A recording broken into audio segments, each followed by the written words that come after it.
Assalamualaikum dan salam sejahtera. Anda bersama saya Ihsan Dahlia. Ini agenda awani. Menurut laporan semalam 21 Disember 2020, jumlah kes positif COVID-19 di Malaysia adalah sebanyak 95,327 kes. Manakala jumlah kes aktif dengan kebolehjangkitan COVID-19 pula adalah 16,496 kes.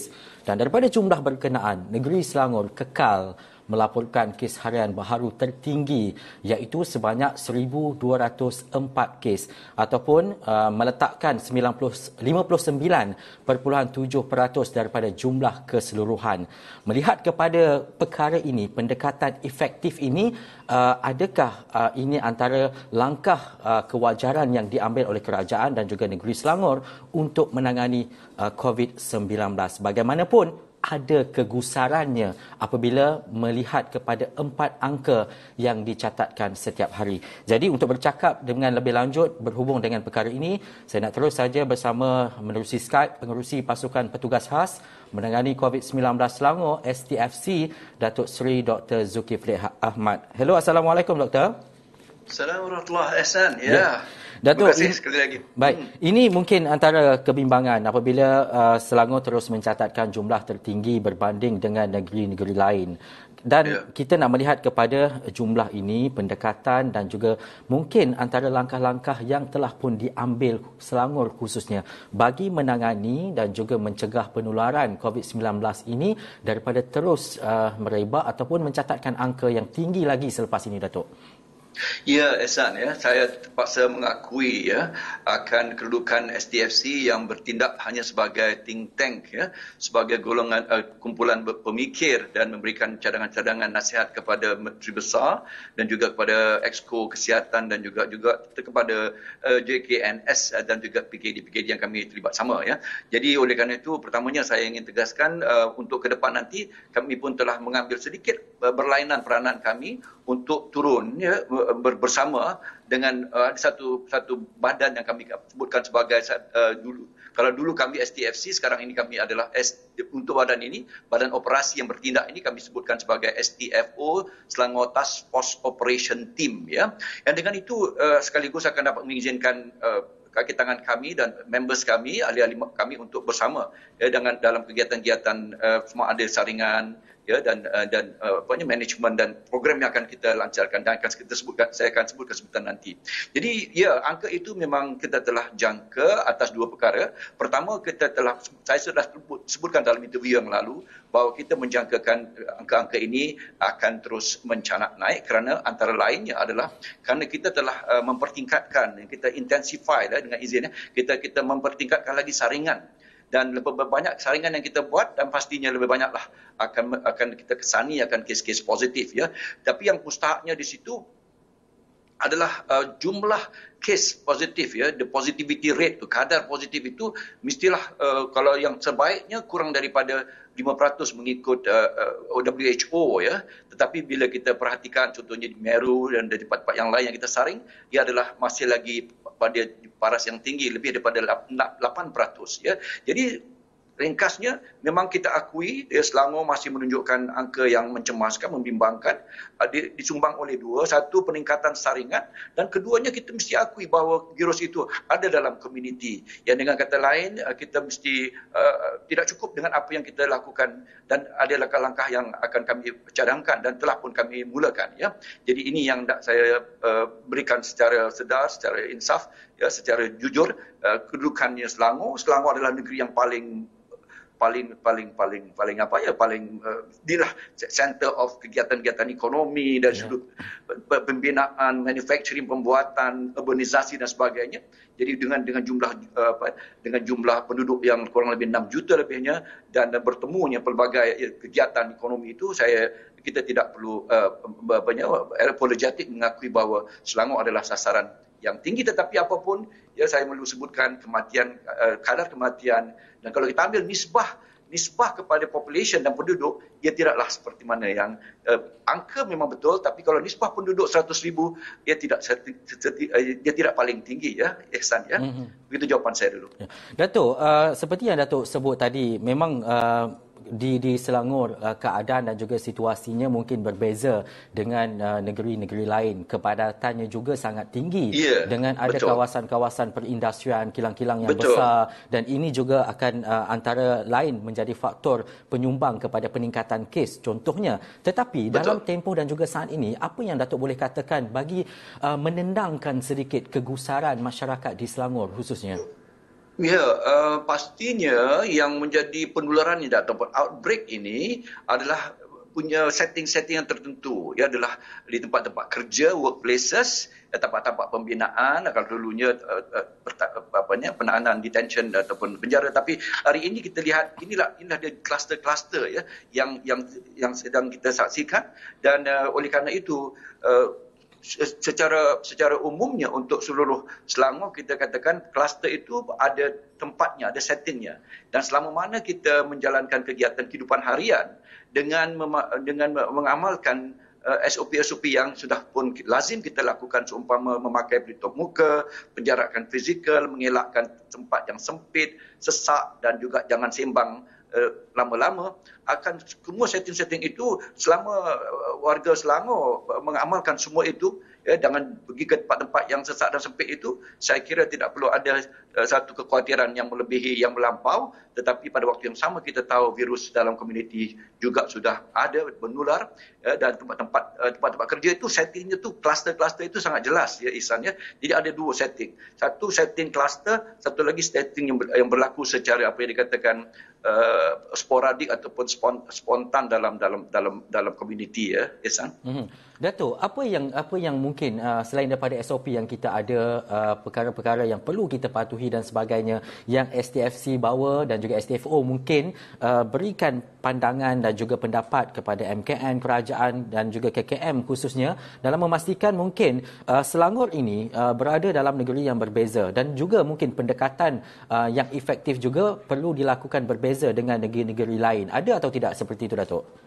Ada ya, saya perlu sebutkan ini antara perkara yang saya nak bentangkan, tetapi pada tahap awal juga sebelum saya masuk satu pendekatan yang kita panggil POIS itu, tetapi pertamanya yang saya nak tegaskan dahulu sebelum kita pergi pada satu pendekatan yang khusus, kita perlu pertamanya luaskan pelaksanaan kita ya, luaskan pelaksanaan saringan dan ujian RTK COVID-19 ini adalah rapid test kit yang menggunakan antigen ya, kerana kita perlu mendapatkan findings ataupun keputusan yang segera supaya kita bertindak ya. Ia tidaklah seperti spesifik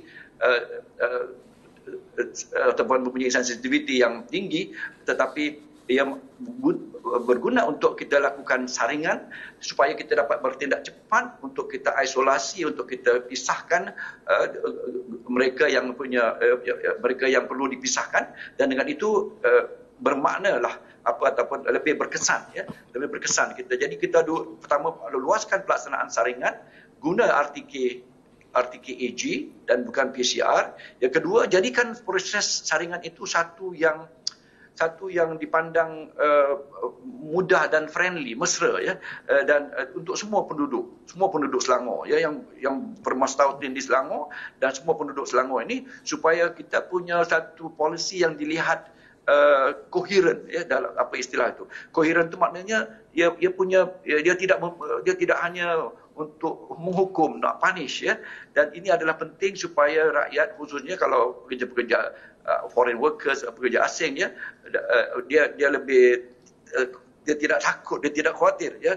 Dan jadi penerimaan itu adalah baik, kerana golongan-golongan inilah yang kita perlu sasarkan, dan mereka mesti percaya dan berani untuk depan dan untuk mereka bersama dalam saringan ini, kerana itulah dia potensi-potensi penularan dan outbreak yang perlu kita tangani. Itu sebagai satu respon saya awal.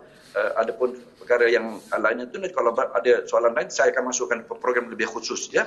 Jadi itu jawapannya dulu Ihsan. Ya, Datuk, menurut laporan semalam 8 kluster baharu di seluruh Malaysia, dan antaranya adalah kluster Pekapuri, Bayu Besar dan juga tapak binaan Pelangi, iaitu kita boleh kategorikan sebagai kluster di tempat kerja.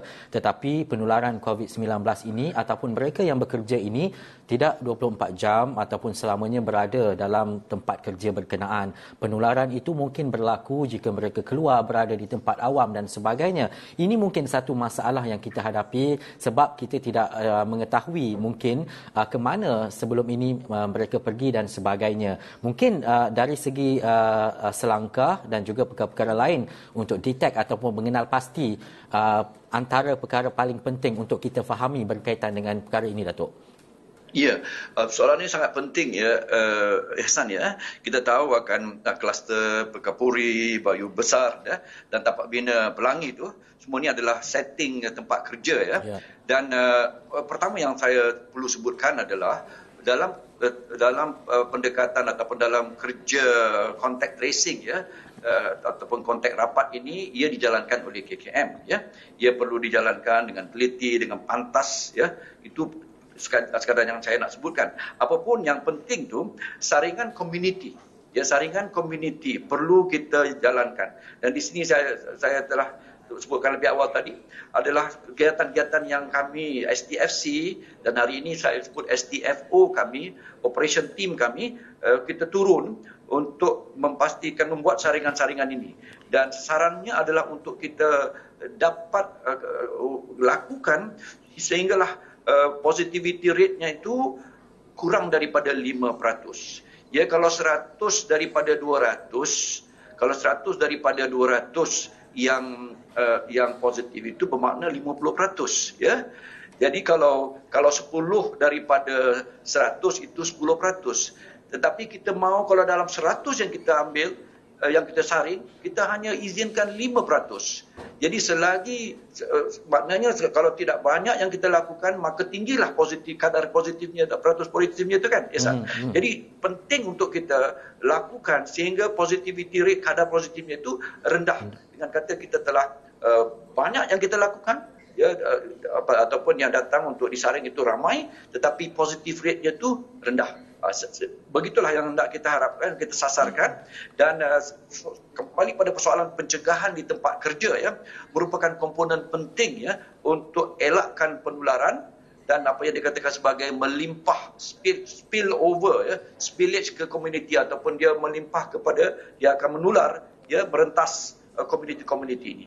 Di sini yang saya akan tegaskan. Kemudian nanti dengan lebih teliti STFC, Selangor Task Force ya, COVID ini ataupun sekarang ini dengan tindakan operation team kita, STFO kita akan laksanakan kegiatan apa yang diistilahkan sebagai mengelak penularan di tempat-tempat yang dikatakan tempat-tempat ignition site ataupun program yang mengelak tempat-tempat kerja dan sebagainya itu. Dan ini adalah program yang akan saya terangkan lebih lanjut lagi, ya, program di mana ia adalah kerjasama STFC bersama majikan ya, dan bersama majikan bersama PKD, bersama JKNS ya, bersama kerajaan negeri. Dan juga hari ini kalau kita lihat Pekeso ataupun ya Pekeso untuk saringan pekerja-pekerja asing itu, saya pun telah bertemu dengan menteri sumber manusia untuk bersama-sama membantu ya membuat saringan ke atas foreign workers itu. Jadi di situ yang saya kira adalah sangat penting memahami bahawa ya saringan yang kita buat itu mestilah kita buat secara sehingga kan kita dapat kadar positif itu kurang daripada 5%. Sebagai contoh ya, kalau yang sedang kita lakukan hari ini dalam mass screening ya, pelan-pelan ataupun tindakan saringan massa ini yang kita lakukan yang mutakhir ini, dan mungkin juga saya boleh sebutkan lokasinya. Kalau esok ya kita akan adakan di lokasi Batu Unjur 3A Taman Bayu Perdana, jadi masih lagi di Kelang ini. Dan kalau anda berada di Taman Bayu Perdana, Prima Bayu Apartment, Bayu Villa Apartment, Taman Sri Andalas ya, semua ini di Bandar Bukit Tinggi ini juga kita combinekan. Kita lakukan esok daripada 9 pagi hingga 4 petang ya, untuk kita sasarkan kalau boleh hingga sehingga dapat kita saring 1,000 ataupun 2,000 ya daripada pukul 9 hingga 4 petang itu. Ini sebagai contoh adalah tindakan mass screening yang kita lakukan, Ehsan.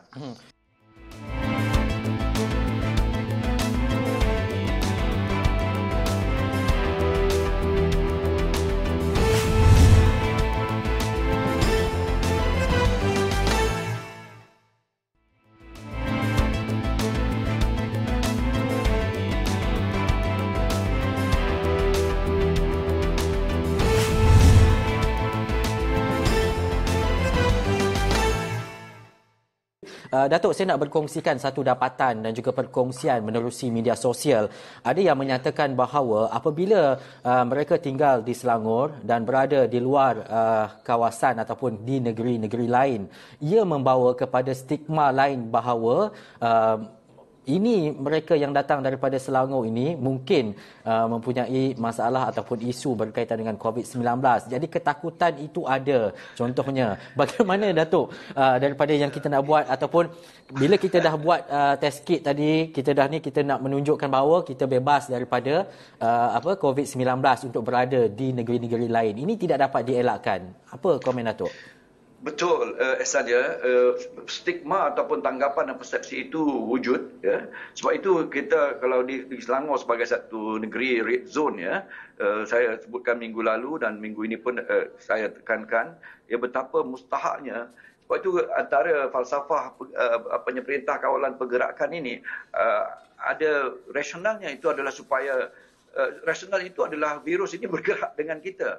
Ya, kalau kita ambil contoh, ya, kalau kita ambil contoh pekerja-pekerja yang di tempat-tempat kerja ini, kita kena tahu dia punya apa yang dikata sebagai dia punya supply chain dia tu, ya, pergerakan dia tu, ya. Dia ada dua perkara dalam hal ini. Satu adalah event itu sendiri yang kadang-kadang bila perjumpaan besar itu, event itu besar. Tetapi ada juga yang dikata itu event yang super spreader itu. Tetapi ada juga yang di mana orang perorangan yang merentas, ya, tempat-tempat seperti ini.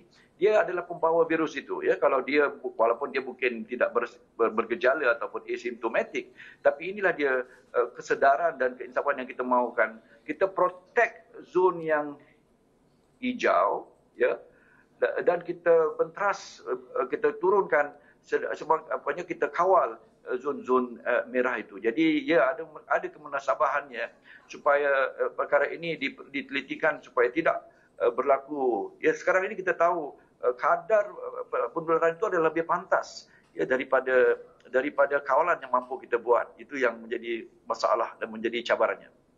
Datuk, hujung minggu ini kita akan melalui 2 cuti panjang menerusi sambutan Christmas dan juga hujung tahun ataupun awal tahun nanti, dan pastinya kita akan dapat menyaksikan pergerakan rakyat Selangor untuk berada di tempat-tempat lain. Apa saranan dan juga yang boleh Datuk katakan? Ya, kali ini giliran, ya, kawan-kawan yang menyambut hari Natal ataupun Christmas.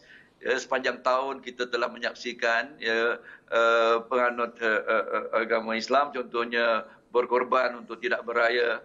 Kemudian sedikit lepas pada itu, ya, sambutan hari tahun Cina, ya, CNY, dan kemudiannya di Pabali, ya, dan kali ini giliran pula kawan-kawan yang menganut agama Kristian supaya memahami bahawa ya kita sudah memang dah prepare nak bagi, you know, gifts, ya, Christmas memang giving, memang banyak episode ataupun memang begitu cara mereka menyambut dan berjumpa with foods and gifts sebagainya, kan, Boxing Day dan sebagainya tu. Jadi nak buka kotak-kotak hadiah itu, tetapi saya ingatkan, ya, kalaulah bayaran kepada kebebasan kita ini adalah untuk kita kawal, ya, kehendak kita untuk bertemu dengan jumlah yang ramai dan sebagainya itu. Jadi itulah yang harus kita bayar dan kita kawal kehendak kita untuk berjumpa, nak celebrate, ya, nak bersuka dan menikah dengan dalam hari Natal ini. Dan saya ingatkan bahawa kalaulah selepas pada itu there will be numerous outbreak, ya. Saya bukan mengambil pendekatan menakut-nakutkan, tetapi kita sedang saksikan, ya, gelombang ketiga ini adalah satu yang sangat mencabar, dan kita tahu bahawa setting yang seperti itu sempit, ramai dan sesak itu, dan sembang dalam keadaan kita menyambut apapun sambutan-sambutan, ya, hari keramaian ini. Begitulah yang kita perlu kawal dan perlu kita kekang kehendak kita untuk melakukan apa yang terbiasa. Ya. Ini adalah penting untuk kita menyelamatkan kebebasan kita, ekonomi kita dan segala derita rakyat yang terpaksa menanggung semuanya kalaulah berlaku sekali lagi lockdown ataupun perintah kawalan gerakan yang lebih keras dan lebih umum lagi, yang lebih luas lagi. Itu jawaban saya, Ehsan. Datuk, cuti panjang ni bukan saja untuk penganut Kristian yang nak menyambut Christmas, tetapi pastinya masyarakat yang bercuti, ini waktunya untuk pergi rentas negeri, bercuti balik kampung dan sebagainya. Satu komentar yang sangat baik, sebab apa? Yang especially nak balik kampung, dalam cuti apa pun mereka akan balik kampung. Saya sebutkannya minggu lalu dan terpaksa saya ulangi sekali lagi. Tetapi yang paling penting adalah kita bertanya kepada diri kita sendiri, apakah komitmen kita, dan kalau ada mak ayah atau keluarga yang punya apa yang dikatakan sebagai penyakit-penyakit yang dikatakan sebagai the underlying disease, ataupun mereka adalah cancer survivor, stroke patient dan sebagainya itu, semua yang dikatakan sebagai dengan istilah comorbidities itu, jadi tambah-tambahlah mustahak untuk kita. Kalau kita lakukan pun, kita mesti melakukan dan mengamalkan SOP dengan sebaik mungkin, dengan berkesan mungkin. Jangan ambil mudah. Kalau kita benar-benar sayang kepada keluarga, dan sayang kepada kawan-kawan, kita jaga kita itu adalah satu yang sangat sangat besar maknanya. Jadi saya ingatkan bukan saja penganut agama Kristian, tetapi semua orang Malaysia ni, kita memang Malaysian unity in diversity kita ni, kita menyambut semua kerajaan itu bersama. Jadi semuanya itulah perlu kita ambil perhatian dan kita kekang. Bukan, this is the new normal untuk mungkin selagi tak datangnya, selagi tak sampainya vaksin COVID ini, kita perlu memahami bahawa kita belum sampai lagi apa yang dikatakan sebagai immunity kelompok, berkelompok ataupun herd immunity itu. Jadi disitulah pentingnya untuk kita amalkan lebih keras, lebih tegas, lebih kerap, lebih berkesan lagi amalan-amalan SOP yang kita maklum, pelitup muka, jarakkan fizikal dan sebagainya.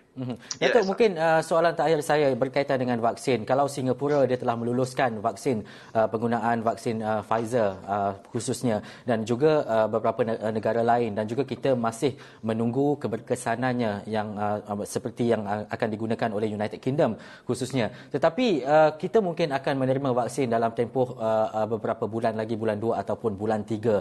Apakah perlu kita meletakkan satu tindakan kecemasan, ataupun kita perlu tunggu dan melihat sejauh mana keberkesanannya barulah diguna pakai ataupun diedarkan kepada seluruh rakyat Malaysia, Datuk? Ini satu soalan yang sangat baik. Ia merupakan satu topik yang sedang dalam pentas pertikaian di public domain di sana, di luar sana, di social media dan semuanya. Jadi saya mengambil faham tentang perkara ini dan sangat sedar akan perkara ini. Kita tahu bahawa kita telah pun kerajaan telah buat tempahan yang tempahan awal 20% untuk vaksin Pfizer, 10% untuk vaksin dari COVAX dan 20% daripada AstraZeneca. Apapun saya memahami akan kekangan yang apabila Ketua Pengarah Kesihatan menyebutkan memerlukan 90 hingga 120 hari untuk kita apa yang dikatakan sebagai agensi kita itu NPRA ataupun National Pharmaceutical Regulatory Agency itu, badan kawalan kita itu, untuk mereka bertindak awal. Saya kira perkara ini bukanlah satu yang saya perlu sebutkan dulu, kita tidak ada kompromi dari sudut apa yang dikatakan sebagai keberkesanan dan keselamatan penggunaan vaksin. Saya kira bukan saja kita tapi seluruh dunia, negara-negara dan pakar-pakar di US, di UK, di Canada, di Europe, semua menilai akan vaksin yang sama ini. Jadi oleh kerana itu saya kira ada di sana peruntukan-peruntukan yang mana saya yakin dan saya juga pernah mentadbir KKM itu, kita ada apa yang dikatakan sebagai peruntukan-peruntukan untuk kita perhatikan atas satu yang dikatakan fast track punya fast track itu bukan bermaksud mudah ya, tetapi apabila kita ada satu priority review ya, kita boleh lakukan priority review dalam hal-hal vaksin ini. Dan di situlah kita harapkan ya kewajaran dan kebijaksanaan KKM ya yang akan menasihatkan pimpinan negara ini ya supaya tidaklah seperti kita tidak perlu lakukan dalam bentuknya ya stepwise ataupun sequential ya, kita boleh lakukan parallel dan serentak, tetapi dengan tidak berkompromi atas soalan keselamatan dan keberkesanan, dan juga kita gunakan clause macam fast track dan priority review untuk kita lakukan untuk kita mempercepatkan lagi ya dapatan kita pada vaksin-vaksin sama ada Pfizer, Moderna dan juga AstraZeneca itu Ihsan ya. Jadi yang penting untuk kita pastikan adalah kita berikan keutamaan ya pada keutamaan itu secara kita melaksanakan itu. KKM mesti kenal pasti golongan-golongan yang berisiko tinggi dan harus memberikan keutamaan kepada mereka ya, frontliners di frontliners kesihatan, hospital, pusat kesihatan awam ya, dan juga ya mereka yang di perkhidmatan yang asas ya, polis, askar, bomber ya, semuanya ni, dan juga warga tua ya yang punya yang dalam penjagaan orang-orang tua, old age care setting ya, dan juga mereka yang punya apa yang saya sebutkan tadi, penyakit-penyakit yang lain seperti mobility, seperti pencemaran darah tinggi, jantung dan sebagainya. Ihsan. So ini semua perlu, saya yakin akan digarap dengan baik, dan saya mengingatkan ialah KKM dan juga kerajaan supaya mengambil perkara ini dengan penuh tanggungjawab ya. Dan juga dari sudut kos, iaitu banyak yang dipertikaikan, tapi saya ingat cukup sekadar itu dulu, Ihsan. Baik. Terima kasih saya ucapkan kepada Datuk Seri Dr. Zulkifli Ahmad, dan pastinya bila kita nak melihat perkara ini, bukan saja STFC, kerajaan, KKM, MKN dan sesiapa sahaja pun sebenarnya kena mengembling untuk kita kurangkan sedikit kegusaran berkaitan dengan COVID-19 ini. Dalam masa yang sama kita kena pastikan SOP itu sentiasa dijaga, dan keberjayaan kita mengekang penularan COVID-19 ini adalah berjaya kita semua. Terima kasih sekali lagi kepada Datuk Pengerusi Pasukan Petugas Khas menangani COVID-19 Selangor ataupun STFC. Sekian dulu agenda awal ni. Saya Ihsan Nahir. Assalamualaikum dan jumpa lagi.